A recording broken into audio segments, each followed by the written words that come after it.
Le feu crépitait doucement dans la cheminée. Loti contre son papa, le petit charroux écoutait chaque mot avec des yeux brillants d'admiration. La médaille d'or brillait doucement entre leurs pattes, comme si elle rayonnait des souvenirs enfouis. « Tu étais un champion alors ?» « Pas un champion comme on les voit à la télé, mais j'étais passionné. Et surtout, j'avais un rêve. Celui de jouer avec le cœur, pas seulement avec les pattes. » Il y eut un silence, doux, chargé d'émotion.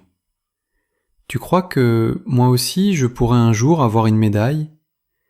Un sourire attendri se dessina sur le visage de son papa.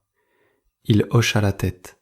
« Si tu suis ton cœur, et que tu fais de ton mieux, alors oui. Et même mieux encore, tu forgeras ta propre étoile. » Les jours passèrent.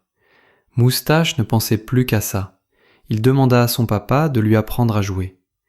Chaque matin, sur le vieux terrain de basket derrière la maison, on pouvait entendre le pom-pom du ballon et les rires complices qui résonnaient dans l'air frais. Le chaton faisait d'immenses progrès. Il apprenait à dribbler, à sauter, à viser, mais surtout, il apprenait la patience, la persévérance et l'esprit d'équipe. Un jour, son papa l'emmena dans un petit tournoi local pour enfants.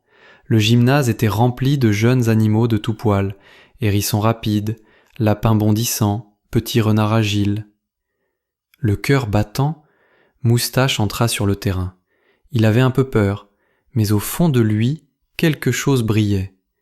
La voix de son papa et le souvenir de la médaille retrouvée. Le match commença.